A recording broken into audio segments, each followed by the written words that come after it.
Hi, and welcome back to my returning viewers. Today's video, I'll be covering one of the big OG warbonds, and one that had arguably the most meta primary gun that Helldivers had ever seen at the time. Without any more wait though, this is How To.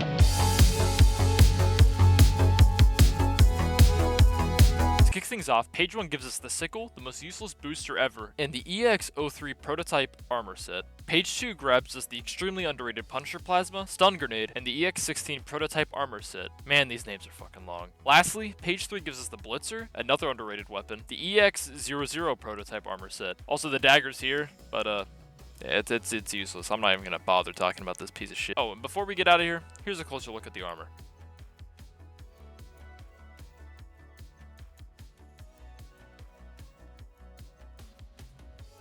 Now, onto the overview. Starting with the Sickle, this weapon has mainly flown under the radar for most Helldivers ever since the Coyote and other meta weapons have came out, but despite all that, the Sickle still has a place even for more competitive divers. Its infinite ammo potential and solid stats all around make it a great option for most fronts, with only really struggling against heavier enemies or ones with really high HP. And while its ammo is infinite, it can't really fire for too long without bleeding a cell, so make sure not to bite off more than you can chew. Next up, we have an underrated powerhouse, the Punisher Plasma. Now, the community since launch has given this weapon a hard time, but after its recent balancing changes, it's finally getting the spotlight it deserves. While I would still hesitate to call it the meta for the same reason I hesitate to call the crossbow the meta, it's still a solid option for basically any playstyle you want to use. I won't gush about it much more here, but just know it's a good option. The next weapon is also the most niche, but also very good at said niche. The Blitzer is an electric powerhouse, with it being another great weapon in this warbond for crowd control. However, it's more niche than the Punisher Plasma as there's a big delay between shots and it doesn't exactly have crazy damage, and is one of the many arc weapons of this game, so a lot of people look at it with disdain, mainly due to just how much friendly fire can usually go down with this thing. Up next, the Stun Grenade is the baseline stalling nade, and it's a full stun, completely stopping the enemy from moving and fighting back, as well as it usually exposing their weak point if they have one. The time they're stunned for as well is pretty long, and the radius of said stun explosion is fairly large. Now, the status effect, as far as I know, doesn't linger, and it still doesn't last as long as gas, but in my opinion, it's still the better of the two, simply due to the actual effect being far better for its intended role. There is a reason why this grenade was hyped up for so long and took ages to even get a real competition. Lastly, before we get into the faction overview, let's talk about the passive, which grants you a 95% resistance to all arc-based attacks. Now, for most people in most situations, this passive won't really help you out, as the only non-Helldiver arc-based attack I can think of is the one on the Harvester. But if you were playing with a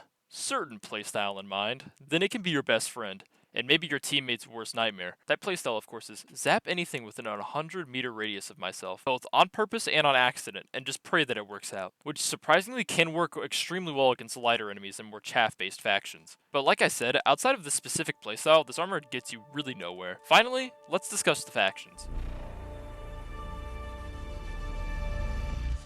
Starting with the creepy crawlies, this warbond absolutely destroys them, with it having plenty of crowd control to easily mop up any amount of chaff. Most notably, the Blitzer and Punisher Plasma fill this role as they both excel at bullying lighter enemies, and the Plasma even has some decent medium tier enemy capabilities. The Sickle is also great, as the biggest problem I run into on bugs is just running out of ammo, especially with the cave maps. And with the cave maps seemingly being common on the Gloom whenever we go deeper, it just further adds to the Sickle's power, as ammo is a huge problem on those maps most of the time. However, there is one sub-faction where this warbond kinda struggles, and that's with the Rupture Strain. The only weapon that really keeps up with the sub-faction is the Punisher Plasma, and that's mainly due to the medium armor pin. With pretty much everything else on this sub-faction either having a ton of HP or medium armor on its front, it makes anything that can't punch through that subpar even after the changes. This also falls on the Stun Grenade, even though I didn't mention it. It bullies basic bugs, but Rupture Strain with just how many dig underground overall makes the gas a better option if you're fighting them.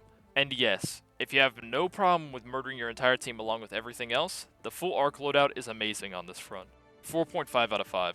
Next up, we have the bots, and while things like the Sickle and Punisher Plasma still hold their own, the Blitzer and the passive kinda fall behind mainly due to arc weapons not being as good on bots, and they're just being flat out better passives for bots. Anyway, to get back on track, the Sickle, while not having medium pin, is still a great option, as it's accurate, it has the damage to cut through any bot weak point, and lastly still has the advantage of never needing extra ammo. It's a pretty good all-round chaff clear weapon that plays like a nice side grid to the base Liberator for bots. The Punisher Plasma is goated now. While it struggles with its ammo economy, its stagger and damage is just too much to ignore when dealing with with the waves of Devastators and even higher tiered heavies. Pair it with a heavier hitting stratagem weapon, or hell, even one that's just better at chaff clear that won't blow you up if bots close the gap, and you can build an awesome all-round bot loadout with this weapon. Lastly, the stun grenade is amazing, as it completely shuts down anything up to a Hulk, and typically making automaton weak points far easier to hit while doing so. A good player that knows when to throw some of these bad boys down can save an entire match or stall a large bot push single-handedly. And while the gas grenade is still pretty tough competition, for bots I'd rather have the full stun and complete immobilization of their enemies compared to other factions. Overall, this warbond gives you pretty decent tools for handling bots, but nothing too crazy or out there, so I'm gonna have to give it a middle of the road rating. 3 out of 5. Not bad. Finally, the squids. Everything here does decently, with arc weapons being surprisingly effective against voteless and even the heftier enemies the squids field. This is also the only front where arc is something that the enemies actually use, so if you're having trouble with the towers or the harvester, then slap on a piece of armor from this warbond and you'll be good to go. This sickle, for the same reasons as all the other fronts, does great, though I'll add it does struggle to take down overseers at times due to not being able to fire as long as proper assault rifles. And if you didn't bring another weapon, then that can be an issue. Same goes for the Blitzer and pretty much every weapon here, other than the Plasma after the update. It's fucking insane, as its AoE makes it pretty decent at cleaving through flesh mobs, which, despite their nerfs, is still a feat most weapons struggle to accomplish. And before we close out of this segment, yes, the stun grenade is good here too. Nothing really to add on there. 3.5 out of 5 on squids. Would be a 4, but the lack of a proper answer to overseers really brings this thing down for me personally. Overall, Cutting Edge, while probably the weakest warbond from the OG ones, can still hold its own despite the varying levels of effectiveness all of its weapons have. It's a great warbond that I think any starting out Helldiver should pick up at some point during their journey. And after the Punisher Plasma buffs, I think any bot diver should also look into getting it as well. Solid 4 out of 5. I just want to thank everyone for reaching the end of the video, as it means a lot for anyone who usually lets these videos run in the background. Also, let me know if my videos start putting ads in the middle of them. I already don't really feel like my content really deserves ads in general, so making you sit through 2 is something I would like to avoid. Anyway, that's all from me. See you guys next week. Bye bye.